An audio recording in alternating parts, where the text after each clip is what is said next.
يلهيني يغويني لو في صلاتي يغريني ويجيني في كل حين أعوذ بالله. Halo teman-teman, selamat datang di channel kami, Rohis Gorontalo. Di sini kami membahas seputar Islami. Jadi, jika kalian menyukai konten kami, silahkan tekan like dan subscribe channel ini serta bunyikan loncengnya agar kami semangat untuk membuat konten-konten seperti ini. Oke?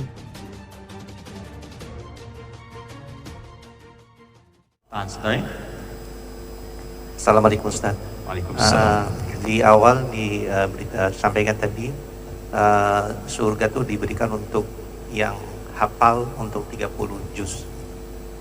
Lalu bagaimana bila saya itu hafal juz 30 di 3 ayat di 3 surah terakhir, Qul huwallahu ahad, Qul a'udzu birabbil falaq dan Qul a'udzu birabbin nas. Apakah itu juga termasuk untuk dapatkan sebagai penghafal Quran? Terima kasih. Baik. Tadi kemudian kami detilkan keterangan dari Nabi Sallallahu Alaihi Wasallam tentang ahli Quran, dan kemudian disampaikan oleh para ulama penjelasan Nabi dimaksud. Ingat, ulama ini adalah pewaris Nabi, jadi yang paham tentang kalimat Nabi para ulama. Apa dalilnya? Ibnu Majah nomor hadis 233 tadi, di akhir hadisnya dikatakan wa innal ulama'a warathatul anbiya wa innal anbiya'a lam yurithu dinaran wala dirhaman walakinnahum warathul ilmi. Ya, warathul ilmi, warathul ilma fahadduhu bihadhin wafir. Sungguh para ulama itu pewaris para nabi, dan para nabi tidak mewariskan dinar dan dirham tapi ilmu pengetahuan. Maka jika ada ulama menyampaikan pengetahuan, maka ambil dengan erat sekali. Nah, kata para ulama melihat keterangan Nabi sallallahu alaihi wasallam, ahli Quran itu dibagi 3 bagian yang tadi saya sampaikan. Pertama ahli qiraat, yang kedua ahli tilawah, yang ketiga ahli hifdz. Qiraat dia mungkin hanya hafal 1-2 surah. Seperti di zaman sahabat nanti ada yang hafal Al-Baqarah saja, ada yang hafal surah lain saja. Sampai Abdullah bin Amr bin As berkomentar, banyak orang saya temukan di zaman-zaman Nabi itu hafalnya cuma 1 surah tapi amalnya melebihi surah itu. Cepat dia beramal.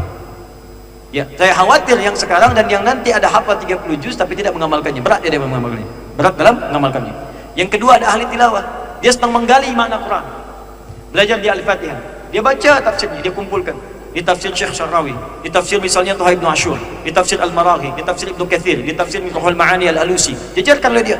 Setiap 1 ayat lihat semua tafsirnya. Sampai dia wafat belum sempat 30 juz. Ada yang seperti itu. Itu pun ahli Quran. Di ahli Quran adalah ahli yang cinta dengan Al-Quran. Dia mencintai Quran dengan bacaannya. Dia cinta Quran dengan tilawahnya walaupun dia tidak hafal 30 juz.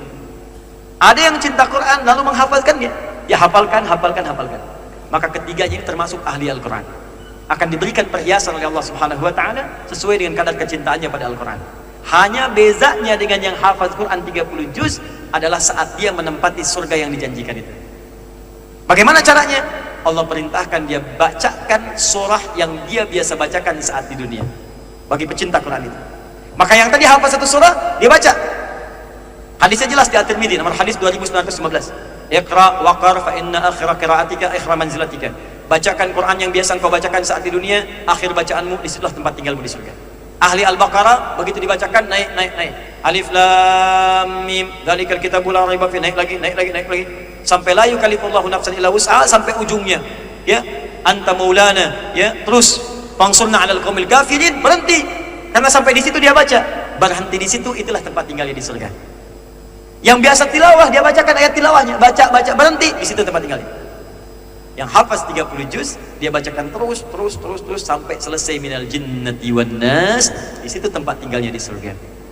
Dan nanti kata para ulama ada orang menyesal masuk surga. Masuk neraka menyesal, biar saja. Masuk surga menyesal, bukan karena masuk surganya, tapi karena kebiasaan baca Al-Qur'annya. Dia biasa baca 5 ayat, berhenti di situ.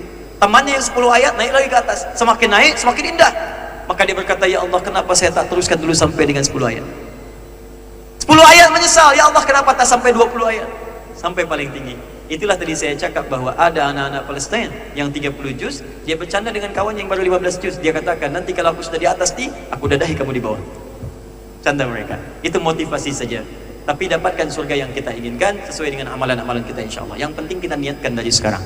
Ya, nanti ada 4 jenis surga. Nanti di kuliah saya mungkin yang lain masa, lain waktu, nanti kita akan bahas ragam surga dalam Al-Quran. Ada 4 jenis surga. Surga tertingginya bukan sekedar penghafaz Quran, tapi dia tinggal bersama Rasulullah SAW. Ada 4 jenis. Di surga bersama Nabi, di taman surga, surga seluas langit dan bumi, dan surga yang biasa saja. Biasa pun jangan dikira biasa kelas ekonomi seperti ada di dunia, tidak. Ada keistimewanya, hebat. Jelas ya? Allah Ta'ala alam. Masih banyak lagi yang bisa kami bahas tentang konten-konten Islami. Buat kalian yang belum subscribe, silahkan subscribe terlebih dahulu dan aktifkan loncengnya agar kalian yang mendapat notifikasi jika kami mengupload video terbaru.